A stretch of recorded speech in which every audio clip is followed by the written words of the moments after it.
So to start it out again, I just want to say the electronic soundtrack is fucking amazing. It's very subtle, but there's a sophistication to it, as well as, like I said, a minimalism to it. And I think Nicholas Winding Refn was thinking about changing up the soundtrack and re-releasing it or something like that. I think that was, I don't know if that was his idea. I don't know. I don't know. Maybe I'm just putting words in people's fucking mouths or actions, whatever. I don't know. I guess all I'm saying is just, it's cool as fuck. I mean, once again, this is such like this movie is literally like, it's an A movie, but like it's an A movie acting like a B movie. And seeing the map, it says downtown Los A, and there's a lamp obscuring the rest of the word, so you don't really know where it could be, but presumably downtown Los Angeles, which that's something. I mean, once again, like now I'm gonna be starting to pick up, like literally, I watched this movie so many fucking times, but now I'm like, maybe I'll be picking up, maybe, I don't know, maybe I won't, we'll see. And it's a good thing that we do have the fucking movie and not my fucking memory to base the plot on. But I mean, he's explaining his, plan. But he's saying that he's going to do it within all 5 minutes. You got him for 5 minutes. You can, he'll drive wherever you need him to go for 5 minutes, and that's it. So that's even more impressive. So I can imagine why that would be pretty resourceful and very useful in general. I'm pretty damn sure I wouldn't be able to pull off that jacket, but I was thinking about buying that jacket when I first saw it, because it's just a fucking dope ass fucking looking jacket, man. In terms of the storyline, like modern day, I think it's a lot harder to get away with a lot of stuff. I mean, especially for fucking getting away with something like this, for example. So having to throw away the phone or whatever, I think clearly this is pretty well thought out.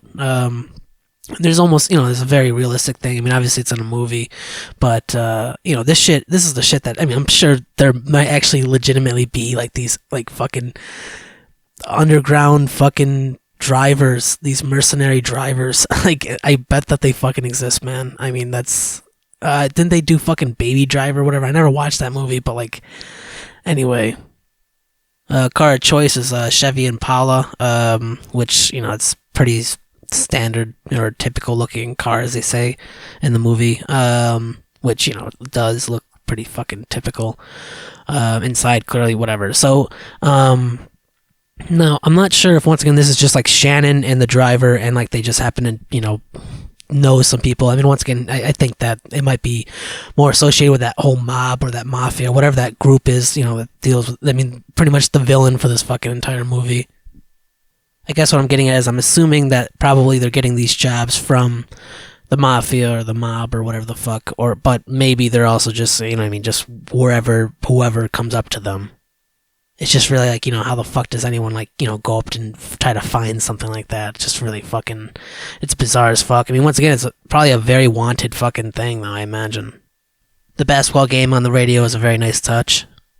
This is only the very beginning of the film, so you don't really know this guy. I mean, just, for all you know, he's this fucking badass kind of, not even vigilante, just fucking, asshole, basically, asshole driver. He's he's a lot more guarded of a person. He's actually a lot more of I'd say of a good-natured person. It's almost like, why the fuck is he even, here? But once again, it's either like boredom or, I don't know, man. Maybe he's just really fucking frustrated with his position. So and maybe this is just a way of making extra money. Once again, they don't really fucking specify. Just, this is the world that we're thrown into. Which, once again, I think the world is pretty well fucking done. It's pretty fucking realistic. Like, it's almost like a gangster film in a way, too. He's almost like a modern day, like a lone fucking cowboy. A modern day Clint Eastwood, per se. Okay, so now at the part where the guys are in the car, they got what they wanted to get, so now they just got to get away.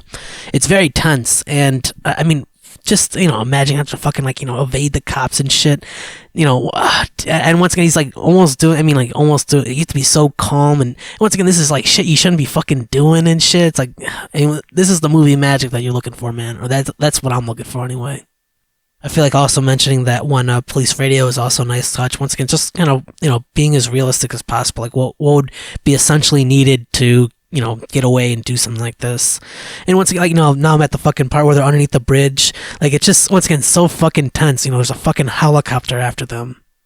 The basketball game announcer is pretty much kind of like almost like a metaphor of what's happening right now and for the story. So once again, just like this nice little kind of like nice little kiss.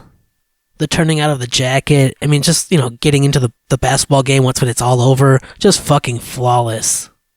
He executed that fucking plan, man. Once again, the soundtrack is amazing, and just the opening fucking title. Fucking beautiful, man. Phenomenal, man. I just keep saying phenomenal is the fucking word of the day. So the opening title shows Irene. Once again, they're just passing by. They don't even fucking know each other. And also, one of the few times that you get to see the driver's the apartment, I guess. One of the only other times that I can think of is when Standard comes back and he's got that party. If you decide to see this movie a second time, just seeing this scene, it's almost like, if you're seeing star-crossed lovers, it's in that almost Romeo and Juliet, though neither of them die. It's almost kind of like an opposite Romeo and Juliet. Once again,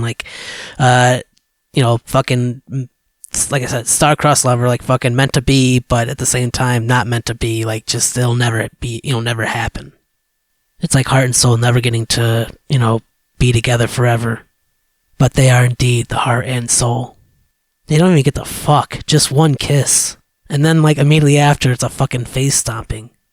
Thinking about it, whenever she thinks about that kiss, she's just gonna think about that face stomping immediately after.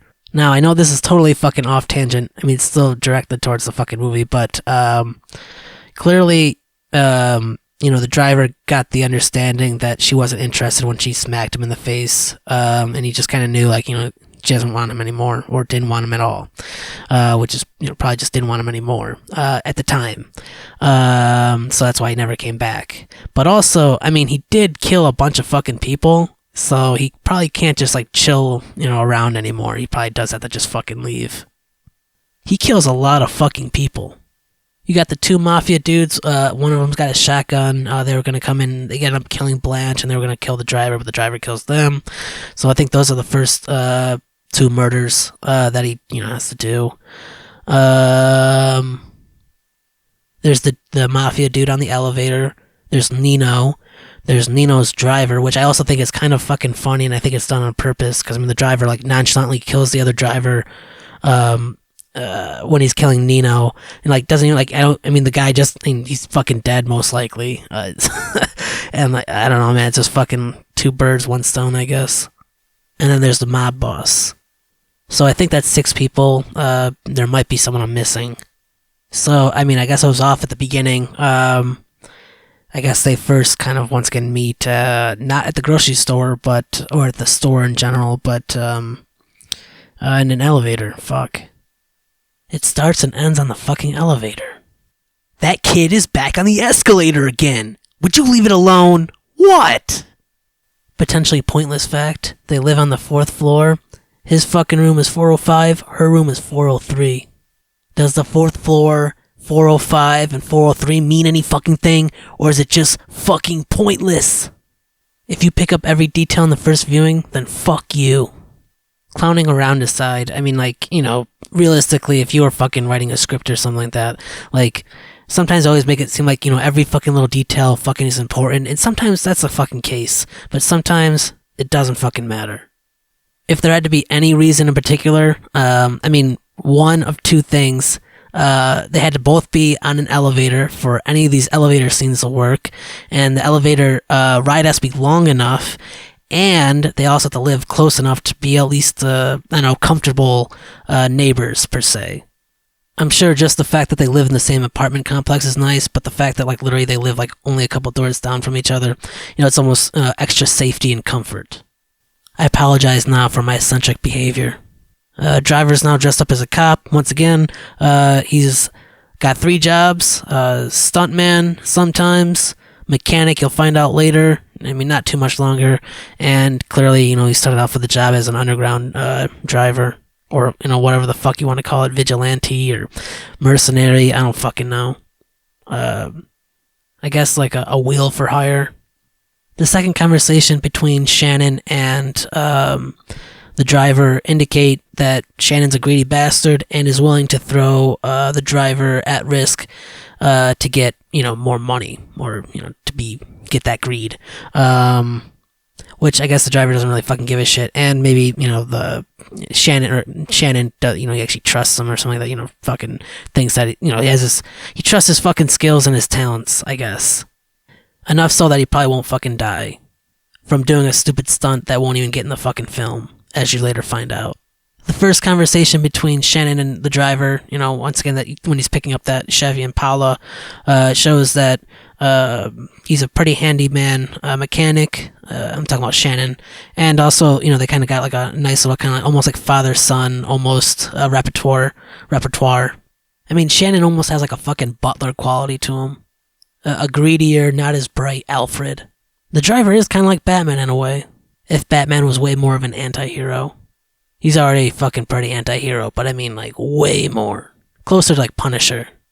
Though Punisher is almost too far. Ryan Gosling could play a very good fucking Matt Murdock.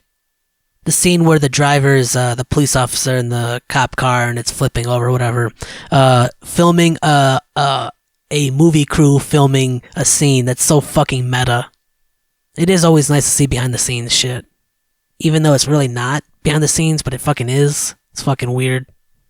Alright, so technically the third time Irene and the driver meet, like I said, in the grocery store. Honestly, like, once again, nowadays, if, you see the same person too many times, that would scare the fuck out of me, personally. I would definitely say that we live in a very hyper-paranoid society, but it's probably warranted. I'd definitely say so anyway. I might be just a fucking asshole for saying this, but I honestly think that the driver might even be like autistic or something. Just, there's something socially off about him. I mean, in a sense, he is technically a serial killer. The driver is a fucking serial killer. Is this a fucking slasher film in disguise? So, the driver's leaving the grocery store or whatever. The store in general. And as he's going into his car, he notices that Irene's looking at her engine, the hood of her car is up and everything. And I guess they can't get to work or whatever, so the driver takes Irene and Benicio back to the apartment complex, and now they're in the elevator. I am such an idiot for not realizing this, but I always just thought that Benicio was just wearing a fucking pumpkin mask just because, but this is literally tied closer to Halloween. This is fucking probably in October. What the fuck? Man, I never even fucking... This is a fucking Halloween movie. What the fuck? There's gore in this fucking movie, but I never thought it was like a horror film. Action films can have fucking gore in it. For example, you got fucking war movies. Any film that probably deals with fucking crime, investigation, or detective work. Even fucking gangster films. I mean, he literally even puts on a fucking mask at the end himself, wearing that fucking bald-headed mask. Dude, fucking A, man. Fucking A. That's totally paying homage to fucking slasher films. But in a way, like, the driver's a good guy. In the definition of serial killer, it says something about doing it for psychological gratification, which I would definitely say he's doing it in psychological gratification. I mean, honestly, he's kind of like more of a fucking Clint Eastwood character once again. Modern fucking cowboy. Just for plot, once when the driver drops off Irene and Benicio, while in Irene's apartment, they give a little bit backstory for Irene's relationship. Her father's in prison, as I mentioned beforehand. Immediately after the reveal of the husband or the husband/father in prison, she asks him what he does. He says that he's a part-time stunt driver, and he works at a garage or a car shop, whatever. I'm probably gonna call it garage from now on because that's the specific term. I don't know why the fuck I couldn't think of that fucking word. Anyway, so that and Irene's got a fucked up car. So I mean, I think it's kind of like once again that star-crossed lover, kind of like this is meant to be, this is destiny. But once again, this is like that opposite Romeo and Juliet thing. Like, I mean, it's like they're lovers. They're meant to be, but it just never happens. no matter how fucking close they get. And it seems like the closer they get, like, the fucking worse off it gets. I'm not gonna lie, I mean, there's a little bit of movie magic here, once again, it's that Destiny kind of situation shit, like, way too many coincidences, like, they both live in the same complex, they both live in the same apartment complex, they both live on the same floor, they're not too far away from each other, when they both, exit the fucking grocery store, which once again, they just coincidentally happen to both go at the same time, her car breaks down, and he's also a fucking mechanic, so it's just, fucking, and to get to that point, I mean, he could have mentioned at any point in time that he was a fucking mechanic and that he, but, so it's just, I mean, on one sense, you know what I mean, like, if you really want to stretch it, you'd be like, did he fucking break down this car on purpose so that he can get closer to this fucking woman, but, I mean, I think the fact that, once again, like, he didn't even mention that he was a mechanic until the very fucking end, kind of really throws that fucking conspiracy theory out the fucking window, so I really think this guy isn't that fucking insane. He's just mad lonely.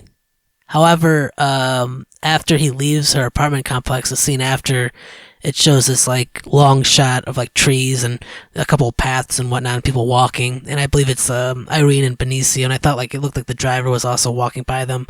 But then it kind of cuts to the driver looking out a window, and somehow he's, like, able to fucking pinpoint out fucking Irene and Benicio out of a fucking crowd. That's fucking, I don't know. I mean, once again, it's probably just fucking camera work and whatnot, but I don't know, just coincidence. Or he's fucking watching them like a fucking stalker. I don't think so. Next scene is Shannon and Bernie Rose, the mob boss, discussing getting that car. Because Shannon's got an idea to make some more fucking money for not only himself, but also potentially the mob boss. But like I said, it's a way of getting out of that underground kind of criminal activity lifestyle. Though it is with the aid and help of a fucking criminal. Damn, man, immediately after the scene after is fucking the driver driving, proving that he's a fucking good driver for Bernie Rose. Just from that very reluctant handshake alone, already tells you that the driver is not as dirty and malicious as fucking Bernie Rose, a fucking mob boss. Bernie Rose, being a greedy bastard himself, can, smell and spot out other greedy bastards, and so, that's why fucking, it sucks dick that Shannon never gets that handshake until the very fucking end, so he never gets respected, so he's always once again, this butler fucking character. The difference between the driver and Shannon would be the driver really kind of comes off as pretty much fearless, only when, a fear actually comes into place, losing someone he potentially loves or someone that he, has feelings for getting hurt or worse, dying. It's the only time where he starts kind of freaking out in a sense. But Shannon, the other way, he's fucking like, always kind of this cowardice kind of demeanor. Always seems to be like hiding behind shadows, asking for things. I mean, it's just like, how the fuck did they even meet, because the driver definitely doesn't need Shannon. Shannon definitely needs the driver. To prove my point, fucking Shannon dies. Shannon only fucked things up too. The driver knows when to bite his tongue. The next scene is in the garage. The driver's kind of working in his car. Shannon's talking to Irene and Benicio. Their car's on a tow truck.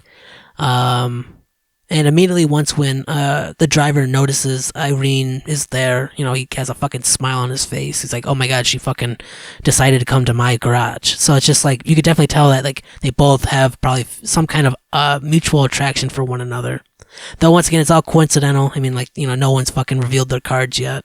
This is the drama of it all, though. I mean, because clearly, she's not available, so, he can't fucking make any kind of moves, but he obviously seems to have some kind of attraction for her, and it seems to be mutual once again. But based on, if this was, black and white, fucking the rules, she's married, so, like, he should be, like, not interested in the slightest. It should be completely turned off from the idea, and once again, like, she should completely, like, not even be, interested remotely, but, like, that's not how humans fucking work, man.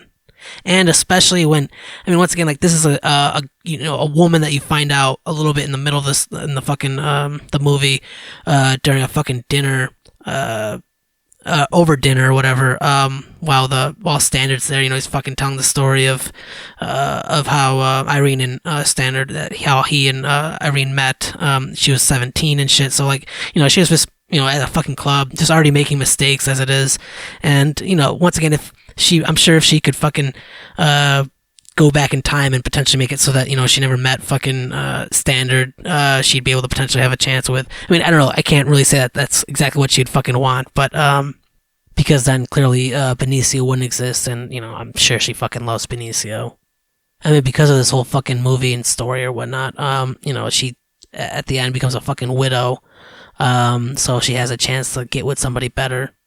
Unfortunately, it's just not, someone that, hypothetically, once again, like, isn't that's so fucking that's so disturbing, because it's like, will the driver ever be able to find someone like Irene again, and will Irene ever find someone like the driver again? Probably fucking not. I guess to just be blunt, this woman's just a waitress, just a mom, with a fucking, a very degenerate husband. And then later on, she becomes a fucking widow. She doesn't seem to have much going for her, so it's just like, kind of, why is the driver so interested? Is it merely fucking looks? Clearly later on, the more they interact with each other, they, find more reasons as to why they fucking like each other, beyond fucking just looking at each other. It's that potential movie magic, like, the question of, is there true love out there? And even if there fucking is, can you even get it? Is it obtainable? This movie says it's fucking not. It's only a few fucking dozen, interactions or encounters, and one kiss. A holding of a hand as well. What the fuck is love, man? And how long should it last? How long does it get to last? Shannon can totally sense that fucking attraction that they have. It's so fucking palpable. The story that Shannon tells Irene about the driver and Shannon first meeting, apparently just the driver just comes in town or in the city or whatever. The driver was looking for a job, and Shannon said, yeah, sure, why not? I wonder if it was that simple. It probably was. He probably just fucking showed up out of nowhere. Kind of fucking leaves the same way. Once again, like, based on how modern day is, like, when the driver asks Irene if it's cool to take them somewhere, like, once again, they're fucking strangers, like, that must, like, that just, it's almost on, like, the level of creepiness. It's like fucking, I don't know, man. It's almost like a fucking horror movie, man. Instead, it turns out to be this fucking, like, little happy, like, fucking kind of date in a sense. I guess calling it a date would be, too much. It's more just, they're just fucking driving to this one fucking secluded place. The tone of the movie jumps around all over the fucking place. Like, it started off as this, like, criminal fucking action, escape the police kind of fucking, vibe, and then it changes up into, like, this kind of love story now. In between that is, like, this fucking gangster element. Mood swings like a motherfucker. This is literally the most lighthearted scene of the entire movie. It gets so more complex and grittier from here on out. So now they're back at Irene's apartment, and they're just, like, staring at each other with this, like, basically fuck eyes. Like, they basically should be fucking right now. She's not because she's married. He's not because she's fucking married. I wouldn't be surprised if the driver got blue balls from the way that they're looking at each other. I bet immediately after the driver left, that fucking Irene started flicking her fucking bean right then and there. Dude, they are literally staring at each other in the same way that you would stare at someone if you wanted to fuck them. But the thing is, though, any normal human being would have started fucking by this point. The driver is a noble motherfucker. Irene's pretty fucking loyal too, man. Even if it's to a degenerate. They totally know what they're fucking doing, though. Irene and Benicio are, the missing family in the driver's life, and the driver is the missing father in Benicio and Irene's life. The missing puzzle pieces. Though it appears the puzzle is complete for now. It's only temporary. She holds his fucking hand, and then later on he kisses her. So for in the world of Drive, Shannon and Bernie Rose meet because Shannon was, doing stunt work, with the cars and whatnot, because Bernie made movies back in the 80s or whatnot. So, once again, could be totally a bullshit story, but apparently they met because they, it's just, because Bernie just happened to be making movies, and, one thing turns into another. And Shannon, for the most part, is a good-natured dude, but, the greed really fucking, turns him into, fucking technically a bad guy, or helping the bad guy. And for the most part, I mean, there's almost like a level of apathy that the driver has up until he meets Irene and Benicio. He's almost like a robot. In the same story that Bernie tells the driver about Bernie meeting Shannon, he also tells about how Nino and Shannon met, and how Shannon took things too far, being a greedy bastard, and it, suffered a consequence, a very painful consequence at the hands of Nino. Is he a bad guy? Yeah. How can you tell? 'Cause he's a shark. There's no good sharks. No. I mean, just look at him. Does he look like a good guy to you? Irene just got the call. She's not gonna tell the driver that Standard's coming home. Love just got sucked out of that fucking car, man. Of course, everything's too good to be true.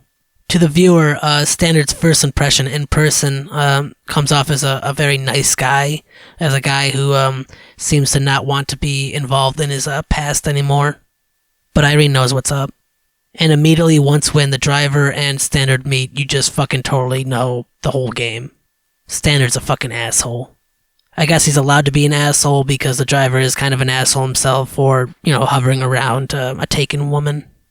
Based on the camera work, you get to see that Irene and the driver are both frustrated that they no longer can, see each other like they were, just moments ago. Irene really wanted to see the driver. She's just chilling out in the hall waiting for him. And /or she can't handle the party anymore. Fucking is not enough. Not too much later, two mafia dudes beat the shit out of Standard, and now the driver's forcing himself to get involved in this situation for obvious reasons. Based on Standard's story, he's kind of painting himself off as this guy that, doesn't want to do crime anymore. That's why he got his ass kicked. So maybe he does mean well. He's still kind of an asshole. I could be wrong, but actually I think it's Irene that invites the driver over to the dinner. That's why Standard's all drunk and shit, and decides to tell the story about how he and Irene met. Standard drunkenly telling the story of how he and Irene met shows his unwillingness to accept the reality that Irene loves the driver. I guess they met at a party and not a fucking club. My bad. Though the way the story ends with him asking her what she said, and she said, where's the deluxe edition or deluxe version, which, to her right is fucking the driver, which would be the deluxe version. So maybe Standard begrudgingly accepts. Though through telling that story, he is basically saying this is his woman, even if it's not the version she wants. The topic that follows up after he talks about meeting Irene is a year later, Benicio pops out. Standard said that was the best day of his life. It's almost like a desperate plea to the driver, like, please stay away. This is all Standard has. But then again, it could be argued that he didn't give a shit about this family because, once again, he went to prison. He could have been hypothetically supporting the family through these criminal means, but by the end of the day, it's risky as hell, and, the consequences are clear as day. The dominoes are already fucking falling, man. Thinking about it, Irene doesn't even know that the driver's into any kind of criminal activity until, way too late. The driver just steals a fucking car right off the street, like it's no big fucking deal. Like he already owns it. So when the driver and Standard meet up, the one mafia dude and Blanche, and the one mafia dude explains the situation to the driver, kind of already kind of hinting that bad shit's already gonna go down. The driver's not getting fucking anything involved. They think that the driver's gonna potentially wants to get a cut or something like that for doing this or something like that. But clearly he's trying to. The viewer knows why he's involved. The mafia dude probably just thinks that he's just trying to get a cut or something, or in fact try to steal some of the money or something. But it also kind of could indicate that he didn't want the mafia dude didn't want the driver involved, because that's just one more person that they have to go and then kill, whereas they could just kill Standard and then potentially Blanche if they have to. The driver is essentially an unknown variable in the plan. That's why the plan goes to shit. Standard Gabriel is dead, baby! The action's pretty fucking gnarly, especially during the car chase. The camera cutting is pretty bueno, man. When they cut to Blanche, sometimes it's fucking hilarious. All of a sudden, it turns into a fucking detective film. The driver's gotta fucking, put two and two together now, which he really only starts figuring out, pretty much the last second. And for the rest of the movie, he's just riding the razor's edge. Irene's completely shocked that Standard's dead. The phone call between Benicio and the driver is like literally one of the last times either of them get to talk to each other again. While Blanche and the driver are still in the hotel room waiting it out, they're watching TV, and there's a news program telling a little bit more about the situation that just happened, which reveals some more information to the driver. Interrogation time. Once when Blanche's face gets blown off by the shotgun blast, this is, once again, it reminds me of some action-oriented stuff, like if not like kind of Scarface, if anything, but this scene definitely has some elements of horror in it. The only way the driver figures out that he's about to get attacked in a hotel or a motel or whatever is because he realizes that Blanche has been talking to these guys and probably gave them their location.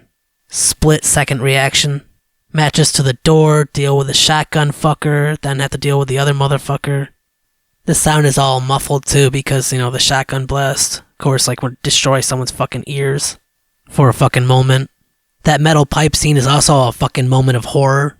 Gory as fuck. The blood all over the driver's face reminds me of like fucking Evil Dead. His reality's been fucking warped and he just killed in self-defense. Regardless, he just fucking killed people, man. The driver goes over to Shannon to get stitched up because he got shot with some a little bit of shotgun debris. Shannon's thinking about all that money that they just made from that heist that was supposed to be given to the mafia dudes.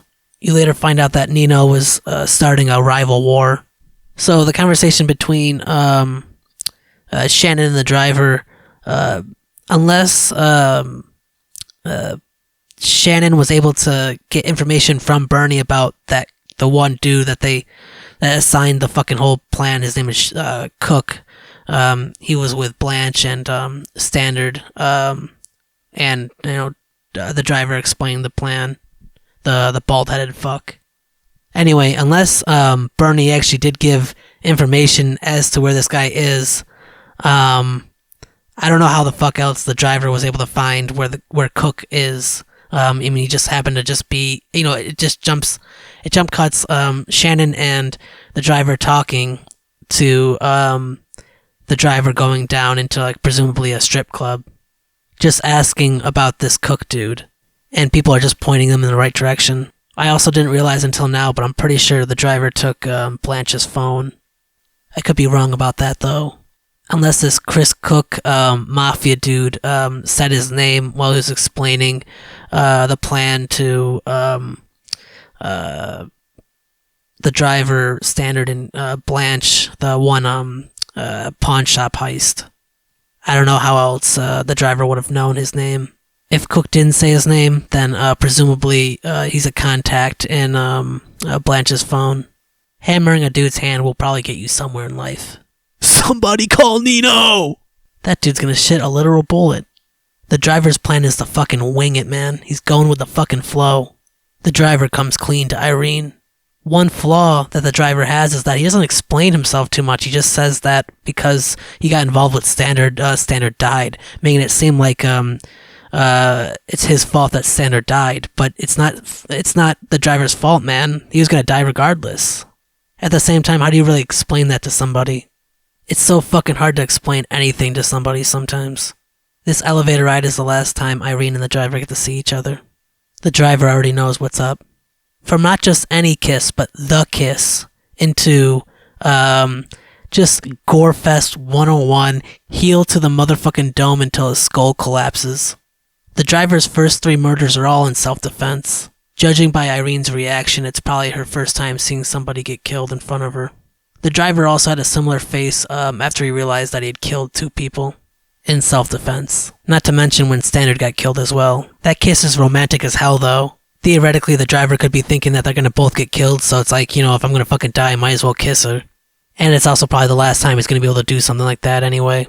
It could be said that, hypothetically, the driver did not have to kill this mafia dude, that he just went too extreme. But this dude was probably just gonna keep coming back otherwise. She doesn't know that shit right away. The dude she's been fawning over has just kissed her, then killed the guy. Mood swings like a motherfucker. When she gets out of the elevator and they're just staring at each other, you know he fucked up. He knows he fucked up. It was like psychosis, man. The criminal underground is definitely living a very warped and twisted fucking version of reality, though it's harsher. It's technically, fucking real. It's more real. It's realer than, I guess, most of what society considers as reality. People kill. People get killed. Not too many people fucking see people get killed. I haven't seen somebody get killed. I'm glad for that shit, man. That'd be traumatic as fuck. So once again, either the driver was able to somehow find Cook just by asking, or once again through contacts and whatnot on Blanche's phone, maybe, I don't know, or once again just asking around, or potentially Shannon told them some information as to what he said to Bernie, but not all of it, because now the driver meets up with Shannon and he's asking him some questions and about specifically the phone call that Bernie had, that Shannon had with Bernie, and Shannon tells the driver that he mentioned Irene, which only confirms the driver's suspicions. Shannon's a stupid ass. A sincere stupid ass. He means well in the kind of way that meaning well will get you killed. Gotta bite your tongue sometimes. Can't reveal all your fucking cards. Shannon was just fucking naive. I forgot to mention at the very beginning of the film, the driver is kind of just like massaging his eyeballs, kind of like indicating that he's fucking tired, that he hasn't been sleeping that much. And, way late into this game now, he's done it again. And once again, it could mean nothing, that he's just, if anything, just stressed out or whatever. Or once again, this guy hasn't been sleeping that much either. This is essentially what it looks like when somebody's running on fumes. Bernie yells at Nino, then kills Cook. Cook was totally unaware that he was gonna get killed. He's casually enjoying fucking pizza getting yelled at. So unaware. Stabbed in the eye with a fork. Big ol' kitchen knife to the throat. Not once, not twice, but fucking 3 times. The driver's actually covered in blood and goes back to the fucking movie set, goes into a trailer to pick up a fucking mask. I don't believe Nino ever actually finds out who actually is killing him. I guess he can assume who it is, but he only heard the driver's voice on the phone. The last time Nino sees the driver's wearing a mask. As much as I hate to admit, I always feel like sometimes I'm like Shannon. I mean, the fucking coward. I want to be the driver, though. I can also be sometimes as stupid as Shannon or as naive as Shannon. The driver is very sharp. He's very talented. He's literally the perfect American anti-hero. I mean, literally at any point, it looks like he's going to pull out a hot dog and a fucking skateboard, draped in an American flag. And who wouldn't want that kind of fucking love between Irene and the driver? The love is fucking unsatiated, man. I mean, there's like literally 2 ways of saying, like, having not enough love. On one side, it's like, no matter how much you put into that love, it'll never be enough, in a bad way, as in like it'll result in failure. And the other way is it'll never be enough love to quench this thirst, but in a good way. So I mean, they're always gonna be fucking fawning over each other forever because they just can't get enough, like that Depeche Mode song. Shannon also never gets the respect that he craves from Bernie ever. That last handshake is deception. After Bernie slices Shannon's arm, killing Shannon, he casually washes away his blade as though it was a utensil being used after fucking dinner. The driver finds Shannon's body, then takes the money. Bernie could have gotten the money right then and there. He had no fucking idea. It also sucks because the driver was literally just yelling at Shannon the last time that he saw him. And now he's fucking dead. The scorpion stalks his prey. The driver looks into Nino's pizzeria, and there's Nino just laughing his ass off. The woman next to him doesn't even give a shit. You could say that Nino really kills himself. Nino leaves his party. The driver follows. When the time is right, the scorpion strikes. Nino's driver gets out of the fucking car, looks around, but can't see shit. The driver sees everything. The driver hits Nino's side, yet still, Nino lives, and Nino's driver dies. Should put some fucking training wheels on that goddamn car. They totally don't show if Nino's driver's dead, but I mean, he doesn't get out of the fucking car, man. Once again, Nino doesn't even get to find out the identity of who fucking killed him. All he'll get to think is that some bald dude was drowning him in the ocean. You know the story about the scorpion and the frog? I have no idea how the driver gets in contact with Bernie. Perhaps Nino's phone. I guess Nino's the frog. I thought Bernie was the frog. Maybe they're both frogs. Bernie Rose is able to convince the driver to meet up with him. He mentions that the only players that are left are him, the driver, and Irene. Leaves the driver no choice. They have to meet at the Great Wall, Chinese restaurant. Before that happens, the driver leaves Irene a voice message, explaining how much he loved her, while also acknowledging he'll never see her again. As the scorpion's handing over the money, the frog strikes, but the scorpion strikes back, harder, harsher. The frog drops, the scorpion remains. As they close up on the shadow, where he's stabbing the frog, or pulling out his knife anyway, it kind of really just shows him he's just a former shadow of himself. Whoever he was before, he can't be now. In some ways, fortunately, the driver's been under the radar all this time, so is it really going to be that fucking hard for him to, move on? Seems like he's already moved on from a life before, the life that he's moving on from now. The stillness that the driver has, you wouldn't even fucking know if he's dead or alive. The slightest movement. He leaves the fucking money behind. The soundtrack, once again, is very lovely. The combination of the visuals as well as the song bring a very strong feeling to me, personally. Both a sense of longing and nostalgia. Don't we all just want to go back to how things used to be, when everything was perfect? Even if it was just for a moment. Irene going to the driver's apartment door, which is now vacant, it's fucking sad as fuck, man. It's once again like Romeo and Juliet, but neither of them get to die. They will forever have a longing, unsatiated love that will never be fucking fulfilled. In theory. I think the message of this movie is you really gotta find some drive in your life. Something that drives you. The driver wouldn't have done this for a one-night stand. The driver did this because he fucking was in love. Another message is that there's severe consequences to involving yourself in criminal activity. Regardless of karma, probability exists. You will get caught eventually. You just might be dead when you do. The movie ends with Irene longing for the driver and the driver driving, longing for Irene. The driver proved to Irene that she's more than just a vessel to be filled. Irene made the driver feel like somebody, not nobody. Somebody who could settle down and not have to run away from things. And with that being said, I think I said everything that I wanted to. It's a great movie. It's one of my favorite fucking movies of all time. I don't think it's healthy to want to be the driver, honestly. Another movie that I watched fucking like religiously almost was fucking Fight Club. I really wanted to be Tyler Durden. Or specifically the idea of, wanting to better yourself because you didn't feel good enough. In unrelated news, once again, actions speak louder than words, and I feel like I'm only fucking speaking words nowadays. But I have been practicing the drums pretty much every day. Sometimes I'll take a day or two off or whatever. I've been working out every day. I feel good when I do all that. When I don't do it, I feel like crap. I'm about 70% done with my first album. Been working on that for about 5 years. I want that shit to be done so badly, but at the same time though, I don't want to give up my integrity, I guess. I want it to be a certain way. It's got to be a certain way, and I believe it's fucking achievable, and I'm gonna fucking do it. Theoretically, I already have more than enough outtakes to land me at 100%, but once again, it's that artistic integrity. It's got to be a certain way. I've come up with some pretty cool drum patterns. I've recorded them. I have 2 techniques on how I structure my songs.